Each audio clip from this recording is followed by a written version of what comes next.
Much, Sue, and we are delighted to have David Peterson back with us today. David graciously agreed to give a complete reprise of his keynote from our April 30th ICLF event, Friction Sparks Learning, How Leaders Grow Through Challenges, Conflict, and Creative Collisions. As all of you are aware, David has been presenting and coaching for many, many years. He is a fellow at the Institute, and I would just like to, again, thank him for his time today, and we are excited to get started, David. Thank you. I'm glad to be here. I'm really looking forward to this. Sadly, I can't see all of you in the audience, and I really love audience interaction, so I will encourage you to contribute if you can. There's a chat option here. You can flag me. But I would love to take any questions, and either now or later. So when you mentioned that I would be reprising my presentation, that's kind of interesting, as most of the audience will know. We were interrupted before I actually finished that because we had to leave the room on very short notice. And so there was a little sense of hey, we never saw the ending of this. This was really, really interesting, but what's the conclusion to this story? And so hopefully today we will get to the conclusion, but I will walk through all the slides and share them with you as well. So the topic is Friction Sparks Learning. Something I've been thinking about for a long time is how do we help our coaching clients grow and learn and develop as fast as possible and as effectively as possible.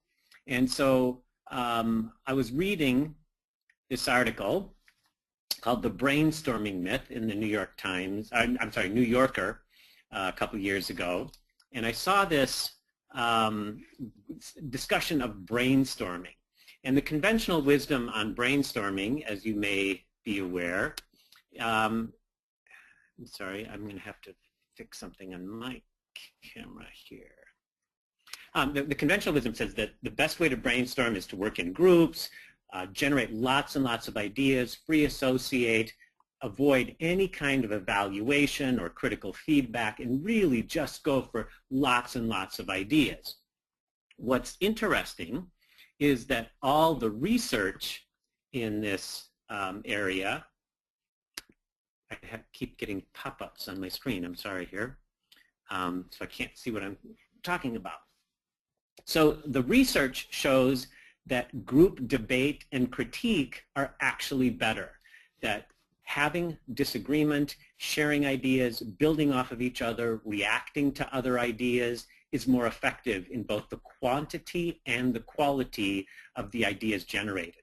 They also show that if you ask individuals to work alone rather than in the group, they tend to generate more creative ideas than groups do, especially if you have them generate a group debate and discussion and then go off and continue to work alone. And the conclusion that Jonah Lehrer draws in this article, based on the research, is that dissent and challenge actually generate better ideas because they engage us to think more deeply. We have to be more self-critical, more analytical, more reflective. And so this started percolating the idea of friction. And so as I started looking around, I found a few quotes. The gem cannot be polished without friction, nor a person perfected without adversity. And I started seeing all of these references to friction and adversity and challenge in learning, and how the creative conflict and creative collision of ideas often generated the best thinking and the best development for individuals. It also really connected to something that's profoundly shaped my thinking around coaching from an article I read many years ago by Druckmann and Bjork. They were talking about this difference between how people acquire skills, so skill acquisition, versus how people apply them. And so they talk about the difference between learning and application. And they note that the crux of the problem is that learning and performance are not the same. Procedures that enhance performance during training may or may not enhance long-term retention and transfer to altered contexts. Conversely, procedures that introduce difficulties for the learner and impair performance during training, may foster durable and flexible post-training skills. So I thought, okay, so my job is to make it difficult for learners and to impair their performance. Gosh, sign me up for that. That sounds like fun. And yet, it really has been a powerful way to help people learn. And it started shifting my thinking from what happens in the coaching session is far less important than what happens after the coaching session. So they might have, if they have a great conversation and experience with me and then leave and don't do much because it's too challenging, that's not good. So bringing the challenge into the coaching conversation actually makes it easier for them to work through challenging and difficult situations once they leave. More recently, Bjork has continued in working in this space, and they've introduced what they call desirable difficulties. And so they've cataloged more of the kinds of specific challenges. And this article that's referenced here on this slide has to do with asking learners how they best learn and what their impressions are of effective learning techniques. And they found that over and over again, learners prefer easier ways to learning, even though they don't actually generate as much lasting learning. So there's a real paradox here that people think they learn a lot from cramming before the exam, and that actually might be useful for the next 24 hours, but it does not lead to lasting learning. So if you make it difficult, spread out practice, vary the conditions of learning so it's always different, introduce challenges, make people generate their own ideas and conclusions rather than giving them easy answers. All of these challenging kinds of things enhance long-term the stickiness, the long-term stickiness of the skills and the learning. And as they say in the last sentence here, conditions that make learning seem easier actually decrease long-term learning. So again, there's a message here of which difficulties are actually useful for people and how can we introduce them into the coaching conversation. So that's the preface to this talk. And now here is the framework for what we'll be talking about next. 3 propositions, basically. So things are changing around us, so we need to learn faster and better. I think that's pretty straightforward. I don't know if anyone wants to argue with that. Feel free. And therefore, this also seems pretty logical, leaders need to change and lead change faster and better. And then different kinds of things are changing. So new skills are required. We're seeing surprising changes in the environment around us. And so this is the crux of the argument here. So we need to learn different kinds of things faster and better in different ways. And that's why I think the friction, the challenge, the adversity is becoming more and more important. So 3 sub-themes here, talking about learning mindset. Are people entering situations predisposed to learn? Learning agility. Are they able to adapt their learning style and learn different kinds of things across different situations and apply them in new ways? And then what is the role in seeking friction as part of the learning process? So it's been commonplace to say that people learn from failures, and yet it's hard to think, well, therefore, we should set people up to fail more.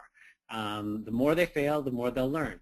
But it's really difficult to launch a leadership development campaign built around failure. So how do we introduce the right level of novelty, difficulty, challenge, and the potential for failure in a way that people will actually stick with it? Most of you are familiar with the development pipeline. I just want to put it out here as context. This is part of the thinking about necessary and sufficient conditions for development. People need these 5 elements in their learning if it's going to last. And so do people know what to develop? Do they know why it's important, the motivation, and so they're willing to invest the time and energy it takes? Do they actually have the capabilities they need so they can, the knowledge and the skills to do what's expected? Do they take that skill and try it in the real world? Do they apply it? Do they play around with it? Do they practice it where it matters? Do they continue with it and get good? And then the accountability. Do they stick with it until they actually begin to deliver better performance and better results? So those 5 elements are there. And very often the difficulty comes in the real world practice. That's where people find the most challenge. And we're trying to move the friction, the challenge earlier in the pipeline so that they grapple with that, so that the translation to real world practice is much easier. David, I'm so sorry to interrupt you. We lost your slides. You have to accept the screen. Is there a pop-up that asks you to accept? Yes. Do you see that now? No, it still says waiting to view David's screen. So I click show my screen. It says on air showing screen. There we go. And you may want to maximize that. Perfect. Thank you very much. Okay. Feel free to interrupt anytime. So if chat questions come up, please feel free. So this next slide adds a component, because if we think about development, those 5 elements are essential. But when we look at coaching, the partnership, the human helping relationship is also essential. So do people feel a sense of trust? Do they feel that you understand them? Does the coach accept and support the person's agenda? And there is this strong sense of people learn from others, from feeling a sense of community, from making social connections. And so it's important to think about the human element in this. And especially in coaching, the more you try to challenge people and create that conflict, the more you need to provide the support, the caring, the compassion, the sense of social connectedness. So as we look at this, it's important to keep the whole context in mind. We can challenge people more when we provide more support.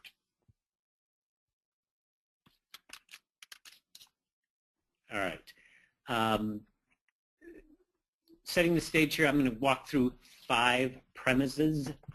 And as people from the seminar who were there the first time recall, I struggle with how to say that word, premises or premises.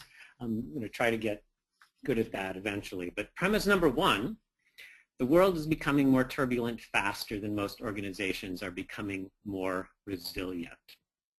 And so how do we pick up the pace as leaders, as coaches, to help people become better, faster?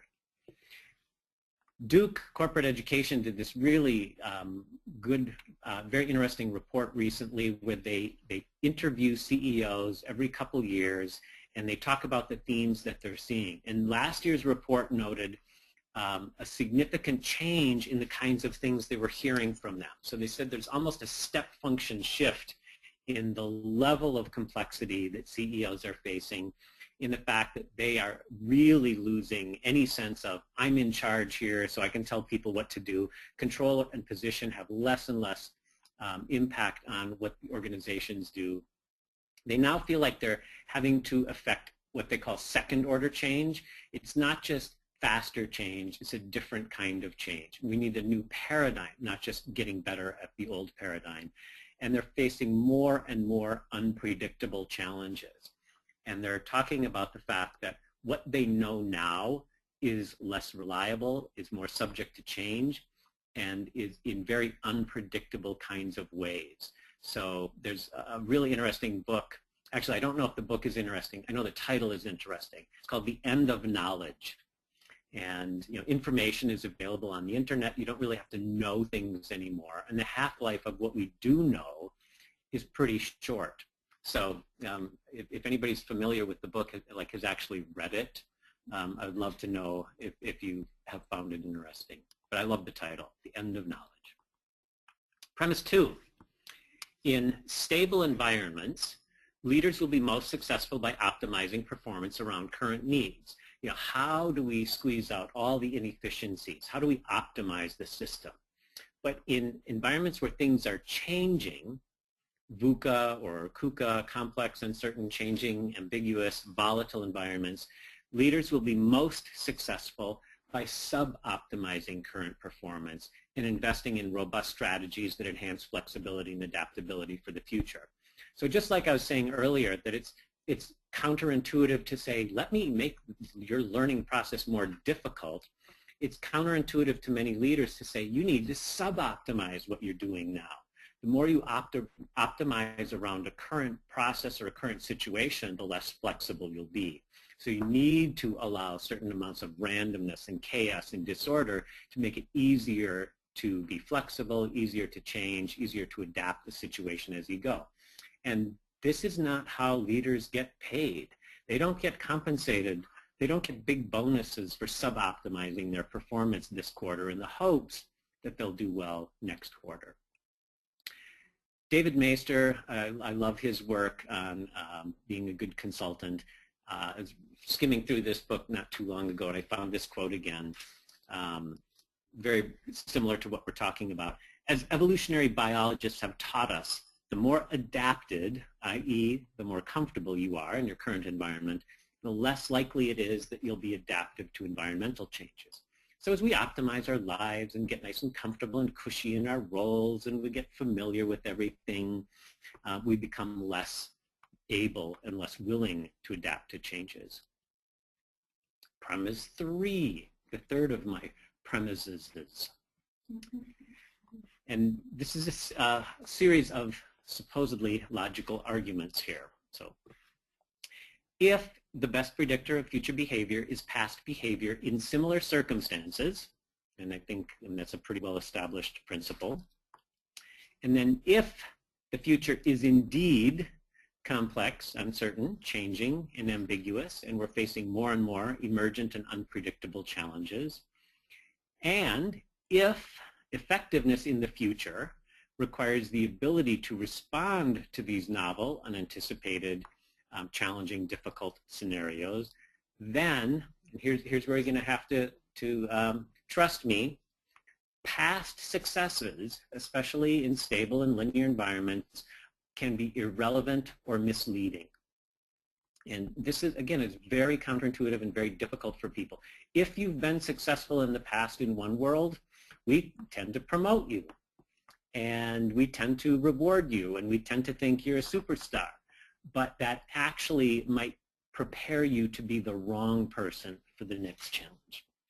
Therefore, as we're thinking about coaching and developing leaders, we should be thinking aggressively about how to get opportunities to practice, experiment, and learn in these complex, changing, ambiguous environments.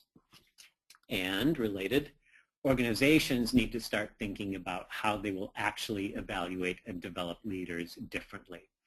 And I don't think this will necessarily apply to everyone. You don't want all of your leaders trying to live in chaos. But if you think about maybe 10% or 20% of your leadership, how are we preparing them for this random future? If someone spends 2 years jumping from one complex, ambiguous, challenging assignment to another, that's going to be the person you want to give your next really gnarly, messy project to. They're the ones who are going to say, oh, I've seen this before. I don't have a clue what to do, but I'm okay with that. Premise 4. Are you still with me? Anybody? Questions? Feel free to chime in. I'm going to look at I see questions about getting the slides, and they will be distributed, but I don't see anything else right now. All right. So as we think about learning, humans are not prepared to learn effectively in a complex, changing world. We grew up in a world that was fairly predictable. If the tiger was chasing you, you knew that you had to run away or escape or somehow elude the tiger, or you would get eaten. Very straightforward. But there are a couple things that the way that our brains operate, such as confirmation bias. We tend to interpret data in ways that reinforce our current assumptions and beliefs. And yet, it's the falsifiable data. It's something that says what you believe is not actually true that is most useful, especially when things are changing. So it might have been true. It might have been useful. And our brains are wired to perpetuate the fact that it will continue to be useful, as opposed to questioning and challenging our assumptions, which is key to surviving in a changing world. The fundamental attribution error. So if you remember your psychology class, fundamental attribution error is the tendency that we have to attribute our own success to our ability. I launched that project and it was effective because I worked really hard and I'm really smart. And conversely, we tend to attribute other people's success to circumstances in the situation. So yes, they launched that project successfully, but it was a beautiful product and the market was ready for it and the sales force was strong, you know. So my product was really good because I managed it and the other people just get lucky. So we're not really tuning into what is it that I did, what did other people do that actually contributed to success.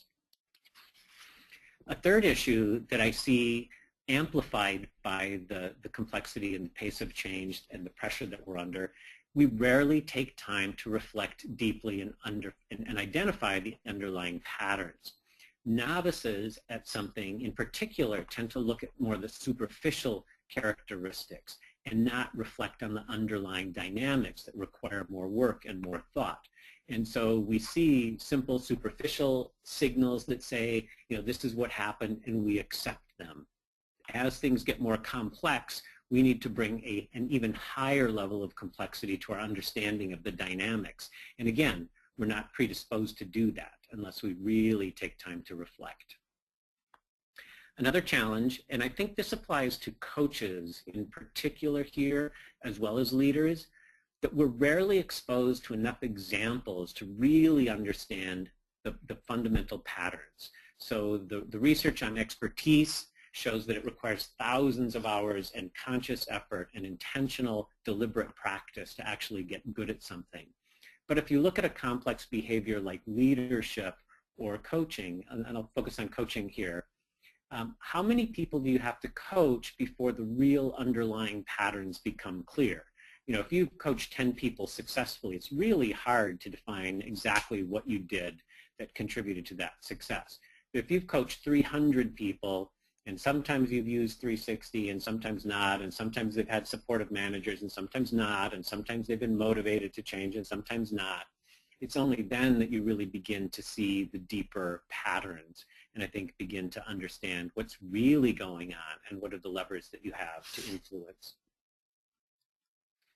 And then finally, Ray Kurzweil, who the author of The Singularity and a number of other books and a really brilliant inventor, he has talked a lot about how we are wired as humans to see linear rather than exponential trends. If you try to predict the future, you know, last year the stock market went up 2%, and this year it went up 2%, and then it's gone up 2% so far. Like that's a nice clear trend, and we're going to predict it's going to go up 2% if that's all we're looking at. And yet the actual patterns are very, very different. Moore's law is a good example of an exponential trend.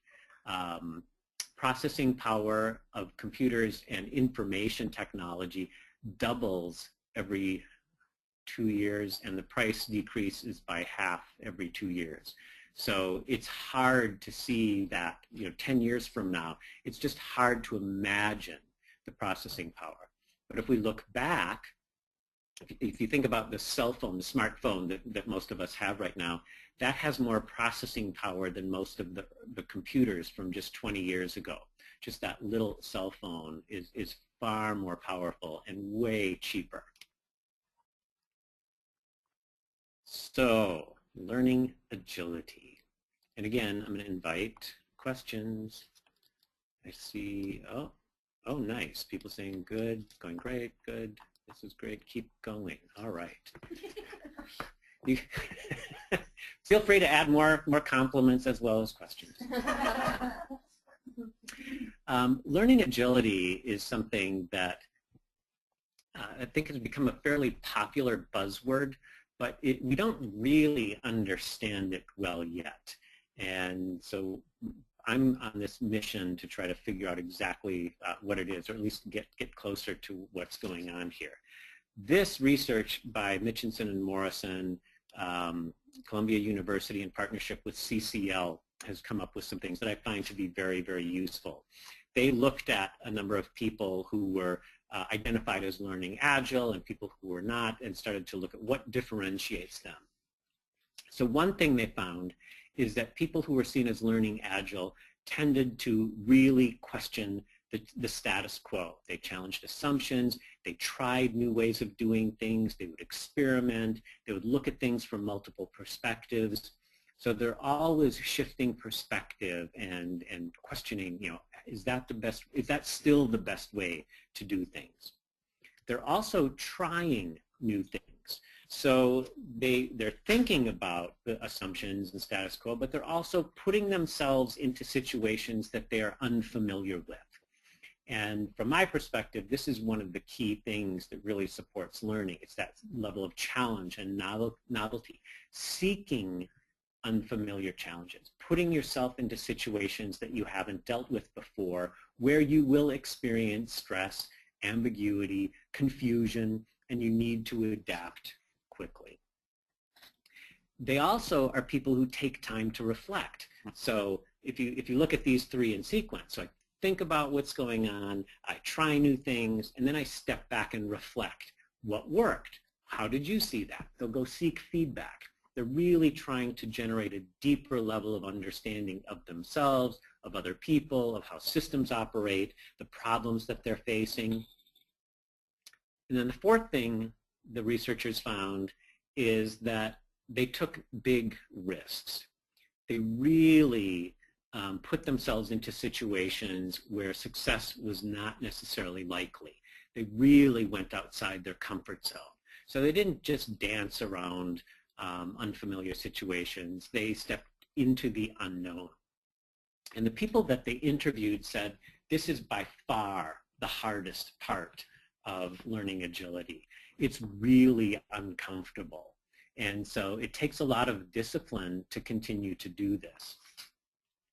And then finally, they found one factor that was negatively weighted with learning agility. So this is the opposite of learning agility, being defensive, being closed to feedback, not accepting feedback. And then the key issue here is finding that right balance of self-confidence, yes, I'm right, yes, I think I'm doing the right thing, and still being open to other people's views and perceptions.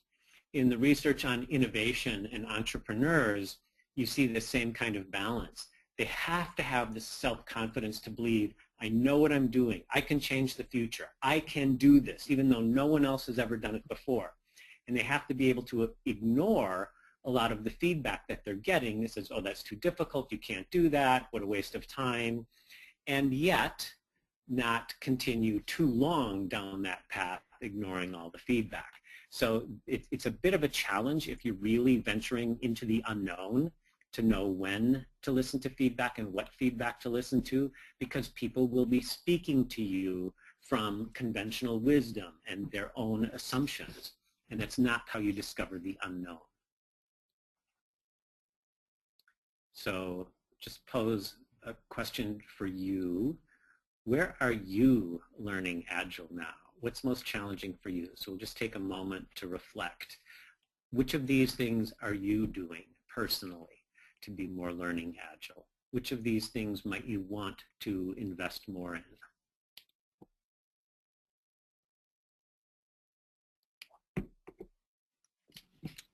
Okay, enough reflection. Let's get on with it. So action steps. So what can we do? In particular, as coaches, what can we do to add the greatest value? So one element of this that's really been helpful in the work that I've done is just helping them look at the nature of complexity. What kind of problem are you trying to solve? Is it a simple, straightforward problem, or is it actually something new and unknown and uncertain? And helping them approach the work that they do with the learning mindset. So I've integrated two frameworks here that I found to be very helpful. One is the notion of puzzles, problems, and mysteries. And the other is some work that Snowden and Boone have done around simple and complex problems. So you'll see them all here. A puzzle is something that has a correct answer, like a crossword puzzle or a jigsaw puzzle. You fill in the blank and you enter all the other crosswords and you get, oh, yep, that makes sense. That must be the right word. It all fits together. And it's a simple problem. There's clear cause and effect. There's a correct answer. You can identify the criteria that tells you, is this useful or not? And that's different from a problem in their framework, which is multidimensional, has multiple possible answers. There might be reasonable criteria to use to evaluate, is this a good answer? But the fact that there are multiple answers of varying quality, different people may have different views on what the best approach is. And this actually requires a certain level of judgment and wisdom and discernment. And it reaches a point where just getting more data is not helpful.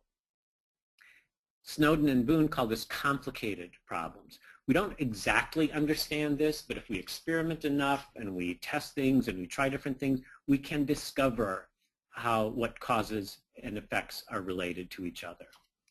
The final element, Lazar and colleagues call a mystery. There is no correct answer. We do something and some unpredictable emergent element comes out of that. You cannot define the exact criteria, and you don't even know the effect until you do something. So I'll give you a couple examples of this. I think how to give good feedback is a puzzle.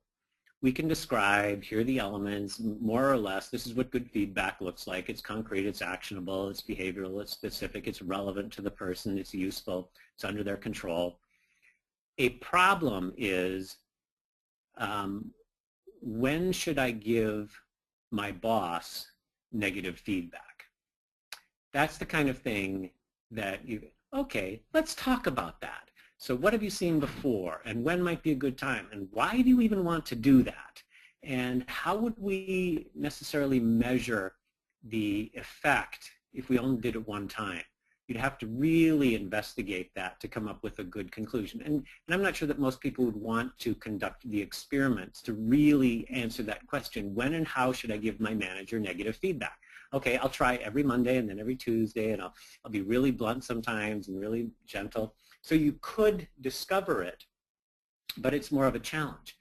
So when coaching clients ask me questions that are fundamentally puzzles, I'll tell them what I think. Instead of saying, oh, well, what do you know about giving good feedback? Like, here, dude, 6 things you need to understand about being a good listener, 6 things about good feedback. Let's just get to the punchline. Now, how will you use that? What will you do with that? That's where we have to explore their thinking and their values and their situation and their context.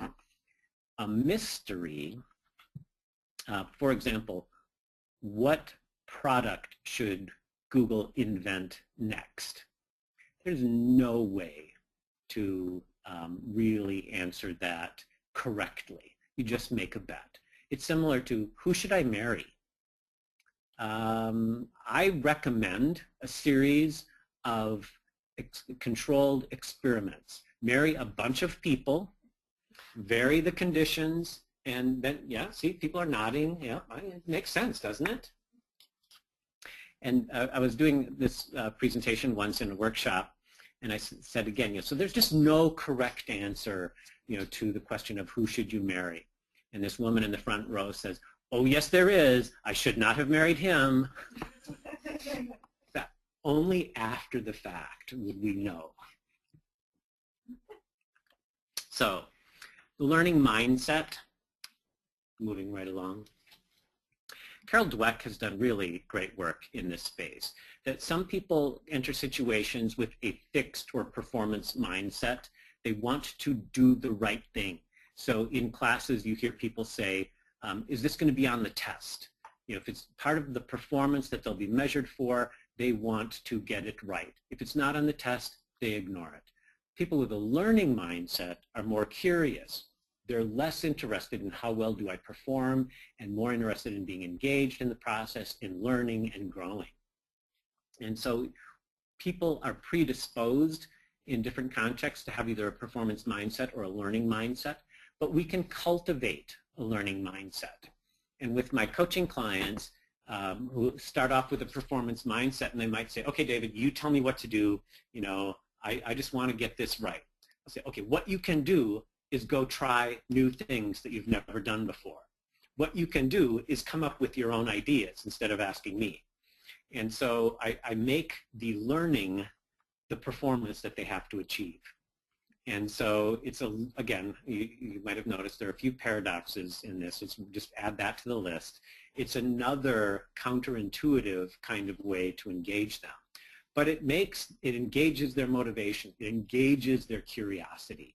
It makes them more adaptable. It helps them shift to more of an experimental mindset so that they are now seeking new challenges rather than avoiding them.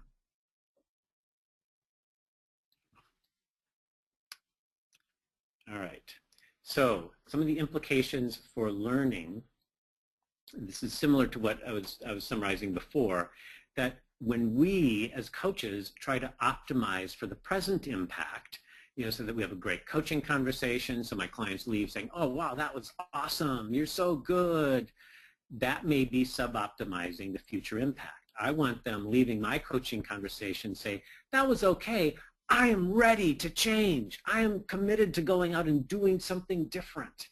And it's more about them and their commitment to action and less about me and the coaching conversation. And that's partly because I try to bring the challenge and the desirable difficulties into the coaching conversation.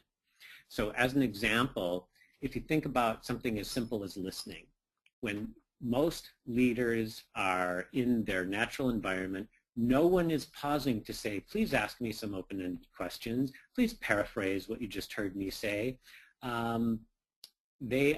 Everybody has their own agenda. Things are moving at a fast pace. And so I try to replicate that in the coaching. When I'm working with someone who needs to be a better listener, I say, please be a better listener. Okay, do you know what that means? They say yes. I say, okay, start. And then we just continue our typical kinds of conversations. If they are good at paying attention and asking questions and whatever being a good listener means to them, I will amp up the intensity. I'll start challenging them. I'll disagree with them. I will be more emotional. You know, I might get irritated with them for asking questions like, wait, I thought you wanted me to ask questions. Yes, I do. But this is what the real world is like. People will get irritated with you at different things. And so I'm trying to bring them to the edge of their comfort zone. Find that edge where it's most difficult for them to continue to be a good listener. And then at the end, we take time to reflect. Was that similar to the real world that you live in? And the answer is almost all, oh yeah, I feel ready now. You prepared me for dealing with this difficult person that I have to go back and work with. I think I can do that now. And then the challenge is in the coaching conversation, the friction is here. And then when they leave, I want them to feel like, oh, all I have to do is go back and ask 2 more questions of this person in this meeting. So that's very doable, very actionable, easy for them to do. And every time they leave, they have a couple more, one notch higher, one notch more difficult assignments to do. So the coaching conversation is where the challenge is. It's easier for them to see how they can take it back and apply it in the real world. Questions, comments? I don't see anything coming up. Okay, I'm hoping that there are people still out there listening in Radio Land.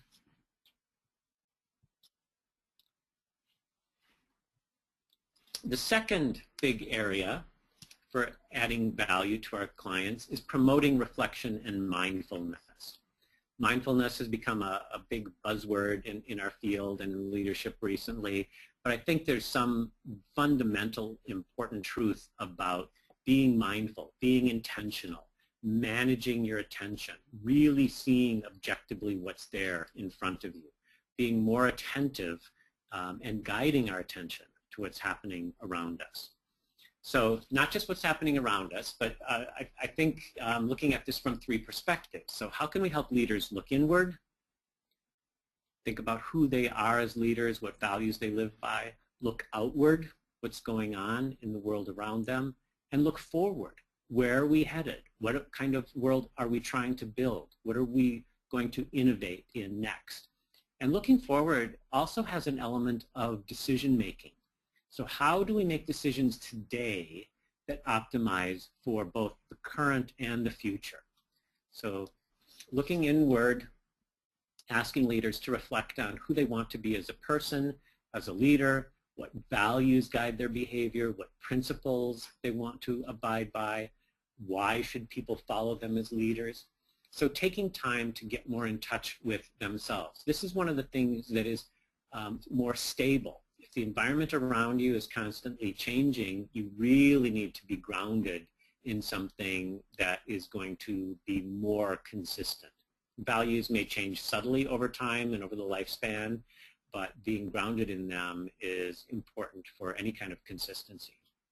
Looking outward, what's happening if you think about concentric circles in your team, in your organization, in your industry, your profession, your local economy, in society, globally, kind of expanding the view to really see what's happening. What does it take to be successful today? What changes are emerging? And then looking forward. Given your vision and your mission, what are you trying to accomplish? How will you make decisions when you don't know what the future brings? How will you balance these long-term and short-term trade-offs? And Dilbert, where would we be without Dilbert? Performance review. You need to be better at anticipating problems, says pointy-haired boss. Dilbert says, if I could anticipate problems, I wouldn't have agreed to work for you. You seem angry. I did not see that coming. Lessons from Dilbert. So this slide, the Leadership Development Framework, is everything I know in one slide about leadership development. Helping people look inward, look outward, look forward, and then key to actual leadership development is looking around. What are the resources I have? What are we actually going to do? And then going off to do it. GDSA, go do something amazing. So all of this looking around and inward has a purpose to prepare us to be more effective in taking action. And then underneath the framework under all of this is learning, growing, developing. How do we help leaders continue to develop their capabilities, grow more mature as leaders, take on a broader perspective, see more systemically, see more long-term, and continue to be good learners? So if we would just all do this, life would be good, right? Mindfulness, being fully aware and open to the present moment, non-judgmentally.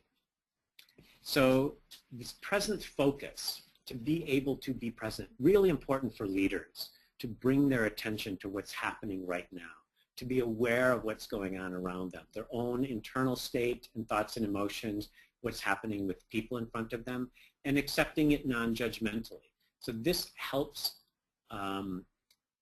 be aware of our assumptions, question our assumptions, test our assumptions, see what's really valid and what's not. Ellen Langer, slide 28 now, comes at the mindfulness.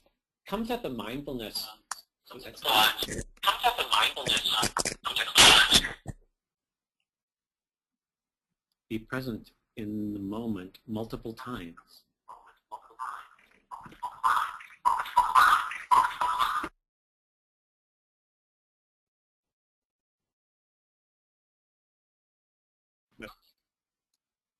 Okay, thank you. I'm trying to be mindful and present.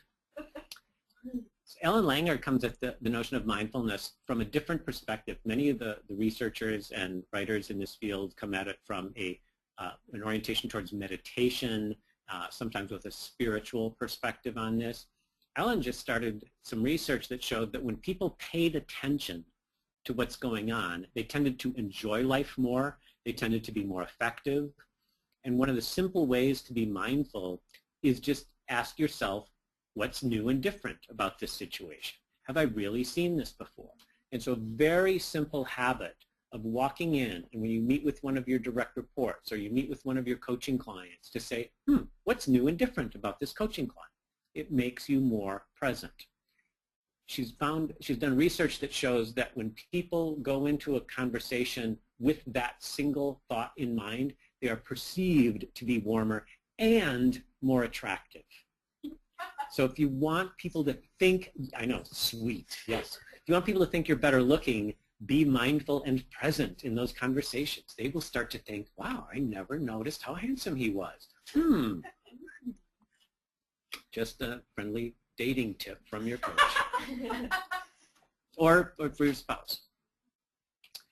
Or both. Yeah. This is being recorded.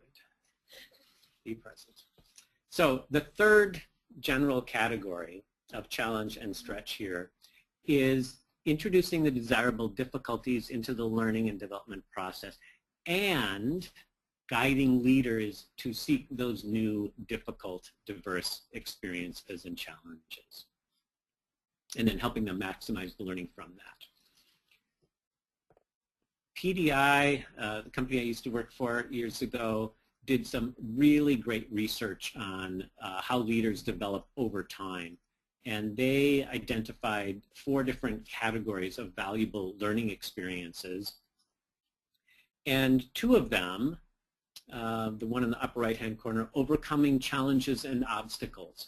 So the most effective leaders have a history of overcoming different kinds of challenges and obstacles, especially early in their career. The more of these kinds of experiences people had, dealing with financial crisis, tough staffing situations, challenging interpersonal situations, and then bottom left, the risky and critical experiences. So they had to manage a critical negotiation or deal with the crisis or being put in charge of a very visible big project. So the more of those kinds of difficult, challenging, risky, friction-filled assignments people had, the more likely they were to be effective leaders later. Other folks have looked at this similar kind of issue, mostly CEOs and senior leaders. What are the critical learning experiences? So Dotlick, Noel, and Walker's book. What I like about this is the framework of adversity and diversity. So experience with adverse situations where failure or difficulty or challenge or loss comes up, and diverse experiences, both career and work related. So similar to the previous slide where you're looking at a variety of critical, challenging experiences at work, and personal experiences that have helped people mature and gain perspective, gain empathy in many cases. So some of these we can encourage our clients to seek and to experience. So if they're looking for another role, if you're working with a younger leader, I think the more we can encourage them to seek the assignments that nobody else wants, the most diverse and challenging kinds of assignments, especially where they have sufficient support. If they have a strong mentor or manager who's going to support them and back them and provide some resources, then we can encourage them. Those are the kinds of things that it's better to get early in your career. It's harder if you're running a multi-billion-dollar operation to say, oh yeah, just go try something really risky and dangerous and challenging. That would be good for your development. Might not be good for the business. And then a third way of looking at this, but very, very similar, Mark Kazillos has identified 2 categories here of high-intensity kinds of assignments, which are just more of the same. So you work in a high-pressure, high-visibility role, and it gets bigger and bigger. So you really have to get good at what you're doing. You develop mastery. Then the stretch assignments, where you take on different or novel kinds of experiences, working with new stakeholders, working with different types of clients. moving from a sales role to a marketing role, for example, as one of my coaching clients has done recently. He's actually was in a sales role for many, many years, running a big team. He's now running a marketing group, and he's just totally re-engaged around the nature of the challenges and that he and his team are facing. So learning, growing, really exciting times for him. But he's facing all kinds of challenges and ambiguity and really developing through this process. And then I mentioned expertise. Very few leaders really invest the time in becoming a master, an expert leader. We're pretty good, and it's almost hard to think about what would an expert leader look like. It's easier to think about what would an expert coach look like. How do you get better at this? How do you set specific learning goals? Examine exactly what you're doing. Experiment with other kinds of approaches. You know, so I used to experiment with the opening questions that I would use in beginning with a new coaching client. You know, so tell me about yourself. What's your background? What's your history? And I tried to find what's the simplest and shortest set of questions that I can ask a coaching client to really get started working together. And I came up, so this is, so I came up with 3 questions, and it's actually the same question. And I don't literally ask this question, but it's how I think about the coaching engagement. So just probably took me 2 years of experimenting with different questions and seeing the reaction to get here. But I now look at the beginning of a coaching engagement from these 3 angles. Number 1, what do you want to work on? And so instead of saying, tell me about yourself, what's your goal? Let's start there. And they'll often talk about some of the feedback they've heard or what they've been thinking about, or the last performance review or this 360. So my next question is, what do you want to work on? So really zero in on their own personal motivation, their own self-assessment, and then they'll often shift tone significantly with that question. And the third question is, what do you want to work on? So what are you really willing to do? So it's really easy to say, well, what I want to work on is getting promoted and all this. So what do you want to work on leads to a much more reflective, thoughtful kind of process. So each of those questions takes us to a slightly new place, really focuses on them, but it's a very simple, streamlined framework for getting down to business with someone. And what I've learned is we have lots of time for them to fill me in on any relevant background information. If I need to understand something, it will come up. And so many coaches ask for all of the context and background before starting, and that just seems inefficient to me. So if we're really trying to work quickly, have an impact fast, let's get to the real heart of this as quickly as we can. So I use that as an example of developing expertise, but that's just really intense focus on developing expertise in this very minute area of coaching. The opening question, the first 20 minutes of our conversation. And as Colvin wrote in his book and his articles, developing expertise is not fun. It is hard work. It's really an intense experience. All right. Shadrick and Lucia have done all kinds of great work on deliberate practice. I just want to highlight a couple things from their summary. You can read this in more detail. But to develop expertise, point 5, they talk about emphasizing the difficult aspects. If you want to develop deep expertise, you have to really work at the hard stuff. So this is somewhat in contrast to how a lot of people look at the positive psychology of learning and development, but really thinking about what is most difficult, what is rare in the real world, what is the hardest part that I may not experience a lot. I have to work on that intensely. Focus on areas of weakness, slide 35. So coaching provides a great, safe opportunity to do that.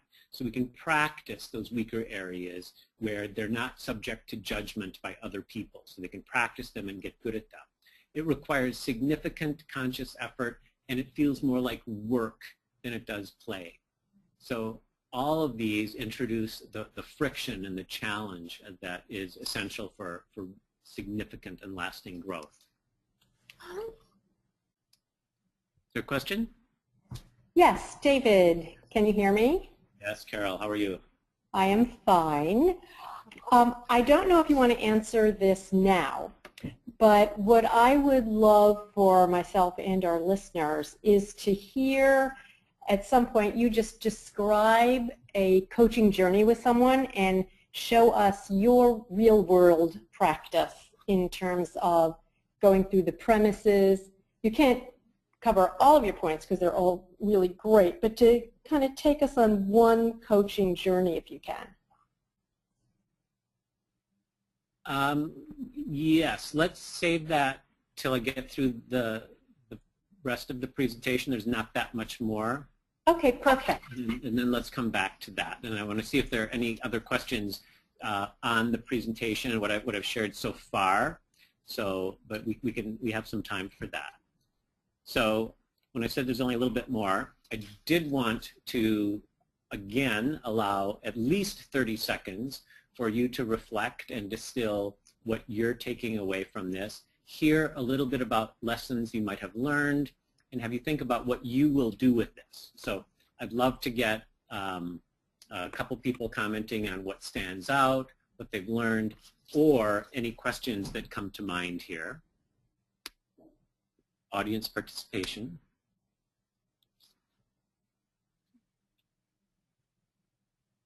You can type in your questions or speak up. Or if you're in the room with me,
the earlier in your career, the lower the risk, the easier it is to encourage someone to take a risk. The more senior you are, the more invested you are in your career, the more likely it is that a serious failure can derail you. So I don't know if that muting and unmuting made us lose people. I'm not quite following this, but we get announcements that things are muted. David. Yes? Yes, it looks like for some reason you were muted. So if you can just go back 1 or 2 minutes in responding to the questions, that would be great. So can you hear me now? Yes, everyone can hear you now. I just shared probably the most profound insight that I've learned, and I was so impressed with exactly how I worded that. I don't think I could ever replicate that. But did anybody take notes? Did anybody write that down? It was just like, it was awesome. No.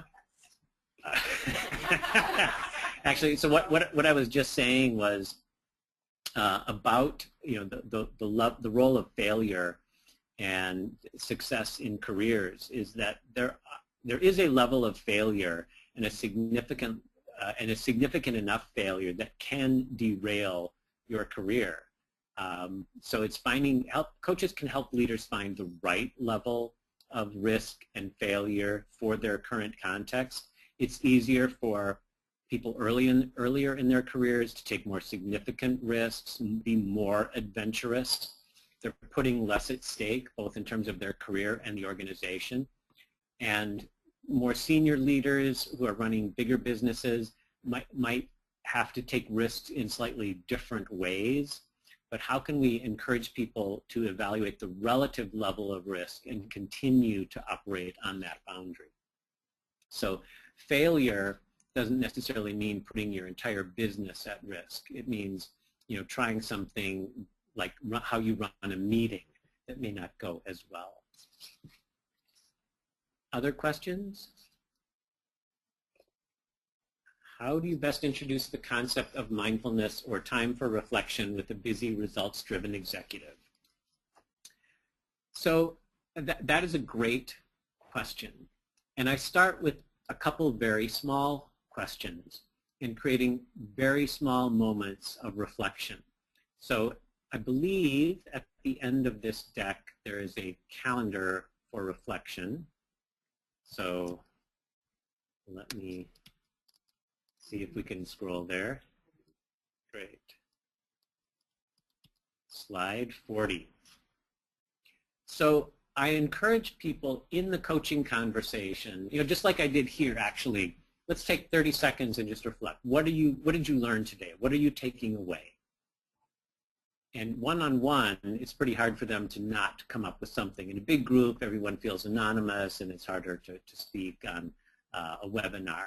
But one-on-one, what did you learn today? What's one thing you learned today? I also try to get them to reflect at the beginning and or end of every day for 1 minute or 30 seconds at least. So at the beginning of the day to say, where's my best opportunity to try something new? What will I do today to put my learning into action? At the end of the day, what did I try? Did I try anything? Did I learn anything today? What do I need to do differently tomorrow? So that's where I look at developing a habit of reflection for people, just those very simple questions. And they'll pick whatever ones resonate with them, whatever they find useful, and I try to build it into their normal routine. So if they're working on their to-do list for the day, just add a reflection question at the top of the to-do list. If they drive home or have a commute home from work in the afternoon, what's the first thing you do when you get into the car or get on your shuttle or get on your train, get on your bus? Do you take a moment just to settle in and say, let me look back on my day for a moment? And then encourage them to start shifting to a weekly reflection. All right, what did I do last week? Do I need to do anything differently this coming week to focus on my development? Every month to check in on their progress on their learning objectives. Am I actually making progress? Am I still working on the right stuff? On a quarterly basis, to really be thinking about what are my priorities for the coming quarter? What are my work objectives? What are my personal objectives? And is there a place where personal growth and professional development will contribute to my success? And annually, do a personal retreat. Take half a day, go off somewhere and start writing. How am I doing on my development? Am I becoming the person that I want to be? Am I making sufficient progress on my career? and then decadally, so every 5 to 10 years. And yes, it's a word, and yes, I'm going to be in the Guinness Book of World Records for having said the word decadally more than anybody else. Decadally, decadally, decadally. But daily, weekly, monthly, quarterly, decadally. And if you're interested, quinquennially means every 5 years, but that's also like that's just like obscure. Yeah, that's just showing up, right? That's just showing up. Quinquennially. I bring that one out every quinquennially. Yes, smackdown. But if you think about helping leaders expand their perspective, this is a very simple way to do that, in line with the calendar kinds of time frames. So it's very natural. But how do we get people to look ahead 1 day, 1 week, 1 month, 1 quarter, 1 year, the next decade of time, looking forward and back? So it really helps expand their perspective in a very natural, organic way.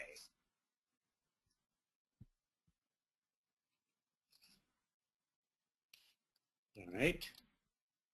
One person said, this is not a question but a comment, so the issue of challenge really highlights the importance of not making things easy for my clients. Continually challenging them keeps me challenged. And I'm really glad you brought that up, because that's one of the ways that I found that I personally have continued to grow. The more challenging and difficult my clients are, the more I have to think and engage. How can I do this better? And kind of connecting back to Carol's question about a typical cadence of a coaching engagement, I'm always looking for what can I do to help this person learn faster and learn better. And a huge shift in my own coaching practice occurred when I started listening to myself, and many of my colleagues say, oh, they're just defensive, they're not ready for coaching, their environment isn't supportive. And it was so easy for me and my coaching colleagues to find excuses when somebody didn't change or develop or didn't do enough. And I started thinking, well, okay, lots of my clients are defensive and don't have supportive managers and are facing difficult challenges. What am I going to do about it? And so taking responsibility for that, trying to figure out new and better ways to help them learn. And so I started asking myself, what's the most useful thing I could do right now? So, okay, they're defensive, they're not listening. What's the most useful thing I could do right now? And it's probably not something you'd find in the textbook process of here's how to go about coaching. So the way that I enter a coaching engagement, as you heard before, is asking what do you want to work on, where do you want to start, and then diving in. So some people will say, oh, is it okay if I tell you a little bit about me? Sure. Tell me what you think I need to know. Some people, I'll say, what do you want to work on? And they'll say, well, I have this presentation tomorrow. Okay. What would be helpful for you right now? Well, could I practice it? Sure. Why don't you go stand up there and start? So 2 minutes in to just meeting them, they're standing up at the front of the table giving their presentation. I don't ask, well, who's the audience and what's this for? But just get up there and start. And they'll reach a point where, oh, I don't know how to begin. Okay. So what are you trying to accomplish? Who's your audience? So meet them where they're at. What's their energy level? What's their sense of where they get stuck? And then I want to find out where they get stuck. And then we'll start the coaching. So if somebody gets up and does a great 5-minute introduction to their presentation, I'll kind of, okay, come on, let's go, go, go, go. What's hard for you about this? That's great, super, wonderful. What's hard for you? Why do you think you need to practice this? Well, I'm not good at Q&A. All right, then I'll raise my hand, and in the 2 minutes of content that I heard, I'll try to ask them a really difficult question.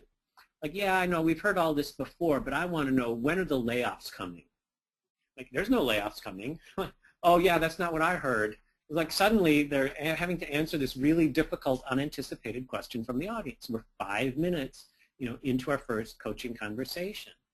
And they will often say, well, I don't think anybody would ask me that question. Okay, so you already know in advance all the questions that people are going to ask you. Oh, no, I get asked all these questions out of the blue. Was this out of the blue? Yes. Okay, good enough. Let me ask you some more out of the blue questions.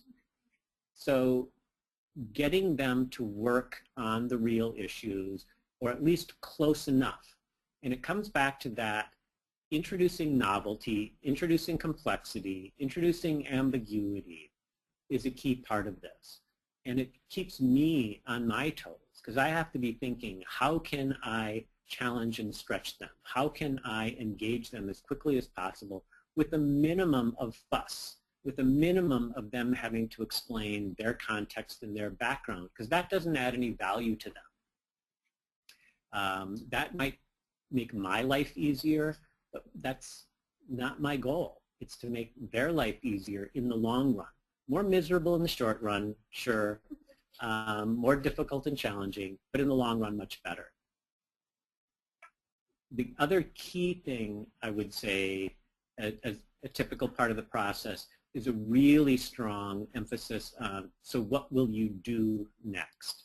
What will you actually do differently when you leave here? And to me, that's a very serious commitment.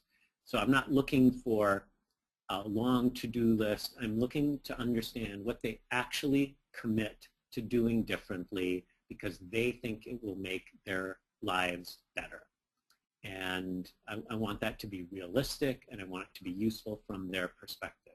So I have no agenda other than, is it going to be useful to you? Will you actually do it?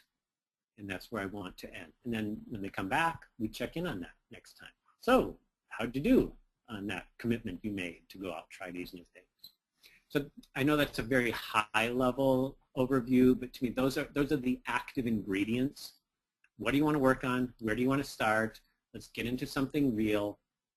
Let's reflect after the end of that and make a commitment to specific action items. So that's really the process. What do you want to work on? Where are you stuck?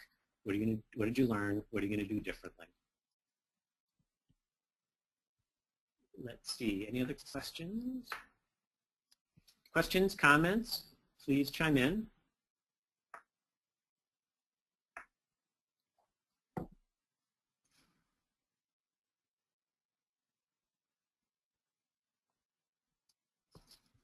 I don't see any questions popping up, so I'm going to go back to, I love quotes, so back to my closing quote here on slide 37. Nathan Pusey was like president or something of Harvard. Carol, you should have that memorized, right? You know who he was, what his title was? Chancellor, maybe he was Chancellor.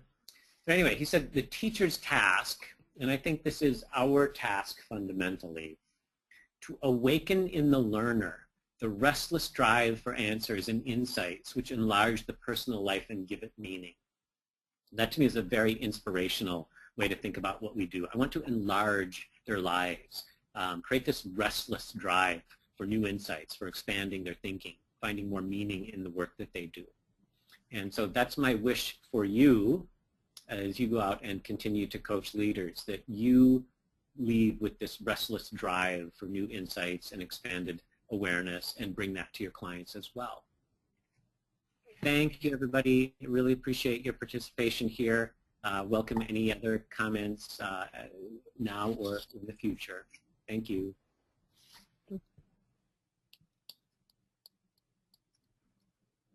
Well, David, this is Carol. And first of all, thank you enormously. I'm already committed to listening to this webinar again to try and take in all your points. It was at least a full day of material, and I'm extremely grateful for it. One thing that I always begin my sessions now from you is I do start with, how can I be of the most help to you right now? And one of the top things that I'm going to take from today is when I'm sitting in the session to keep asking myself, okay, what can I do to help this person the most right now, whether it's making it harder, adding complexity, or just thinking, what question can I ask to get them in a learning mindset? So that's going to be staying with me the most, and I really appreciate that. Awesome, thank you. Anybody else? Closing comment? I challenge someone to make a comment, although I would say you're probably all absorbing so much information. Your brains are like saturated. David, Stephanie here. There were a few questions that I forwarded to you from our participants. I'm not sure if you're able to see those, if you'd like me to say some of them aloud. Yeah, can you read them to me? Sure. One participant asked, I'm curious about a quote at the beginning of the presentation that talks about evolutionary biologists and adaptivity. What in evolutionary biology does this refer to? So I think you'd have to actually go back to the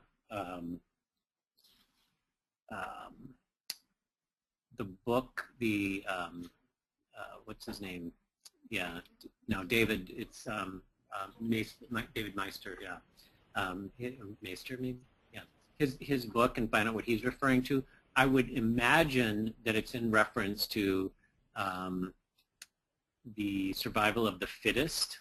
That when things change, that species often die when they don't evolve and adapt to environmental or other changes around them.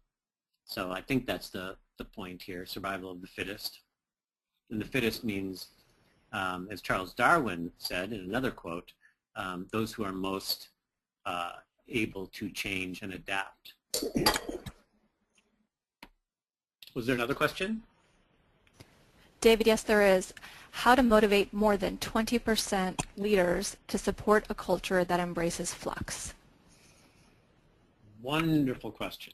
I really think this is going to be a huge change for organizations in how they reward and incent leaders and manage their talent pools of leaders. We see it now in some organizations moving towards, my favorite example is, I'm blanking on their name, but they have a 2 by 2 by 2 plus 5 model. And they want their leaders to have experience in 2 regions, in 2 functions, in 2 different parts of the business, and 5 key experiences. So the 5 key experiences are things like a turnaround, a startup or product launch, managing some kind of merger or acquisition. So they're really looking at very senior leaders, but how do they make sure that they've had a diverse set of challenges that they've had to face, so they really develop a broader experience and perspective, so they don't get comfortable, so they don't learn to rely just on their own expertise and experience, but they learn how to enter new roles and new situations. It's Ingersoll Rand, the name of the company that does that. So I think organizations that really look at how do we manage and develop the talent that we need for the long run, and that kind of requirement is a very serious investment in the long-term nature of the talent that they're developing for their organization. I also think organizations need to figure out how do we evaluate performance differently than just quarter by quarter. So if someone has a rough quarter, but we fundamentally believe they're talented and they have a future here, how do we reward them in a way that they feel valued even though their job performance or team performance might not warrant a big investment? So how do we reward and incent behavior over a longer period of time than just quarter by quarter? And on that, I am going to wrap things up here. Thanks again so much. Thanks, Carol. Thanks, everyone. Enjoy your day. Thank you, David. This was absolutely wonderful. And I look forward to those of us who are going to listen online or in the webinar, and thank those of you who came today. Thanks a lot, everybody. See you next time. Take care, everyone. Bye-bye.